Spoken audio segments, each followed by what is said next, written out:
The story of doubting Thomas is one of those stories that people recognize for most of their lives. Jesus has been crucified and has just risen from the dead.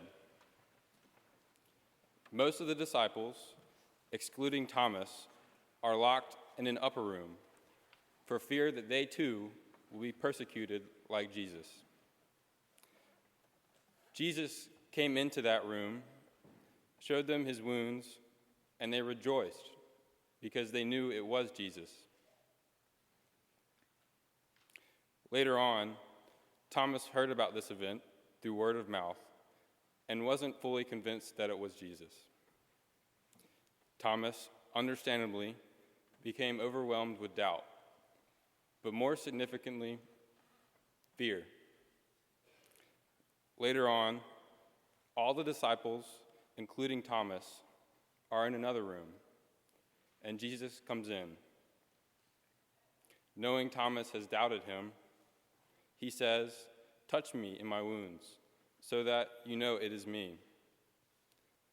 As soon as Jesus says this, Thomas is on his knees, rejoicing that his teacher has come back from the tomb. One thing most people don't pay much attention to is how much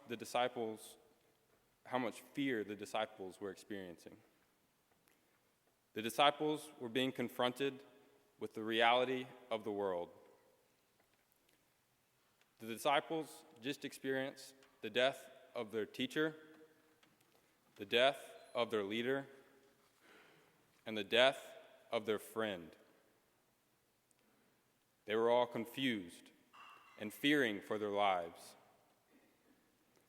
On top of all that, these disciples were not old and wise. One thing most people don't know is that most of the disciples are only 18 years old.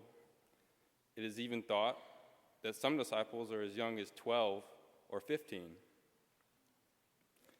The disciples' youth shows how many emotions they would have been feeling when Jesus walked through that door. It turns out I am also a youth. I'm 18 years old, which coincidentally happens to be the exact age that I need to be in order to be able to vote in an election. In 2008, I was in 4th grade and was just granted the privilege of having a locker in the hallway instead of the classroom. In 2012, I was in 9th grade, where it's pretty much anyone's guess what was going on through my head.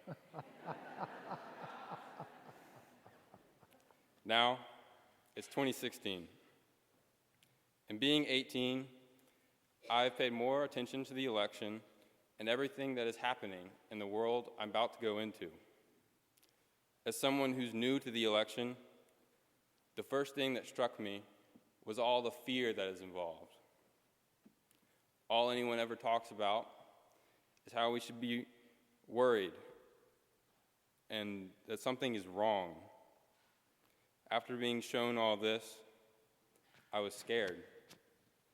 The protective shell that has guarded me for so many years is gradually disappearing, and I was confronted with the reality of the world.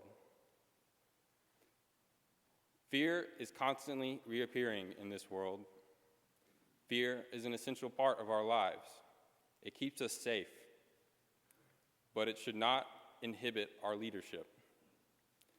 When fear is in our leadership, we are not able to truly believe in what we follow. When Jesus led his disciples, he did not lead with fear. He led with compassion and love. He built everyone up instead of tearing them down. So, when Thomas was overwhelmed with fear and doubt, he naturally didn't believe this crazy story his friends were telling him. But as soon as he hears the word of Jesus, he is able to see past his fear. I think that is one of the strongest parts of this passage. Jesus is telling us that we should try to see past all this fear that constantly surrounds us. That is not an easy task. But luckily for us, Jesus left us with the perfect tool to do this, the Bible. The spread of the word of Jesus through the Bible is the reason that we are all here, all able to gather here today. Through countless stories, we are taught many different lessons in many different ways. As Franklin D. Roosevelt once said, the only thing that we have to fear is fear itself. That statement is true, but with the Bible, I think we can conquer fear and be able to live our lives as they should be lived.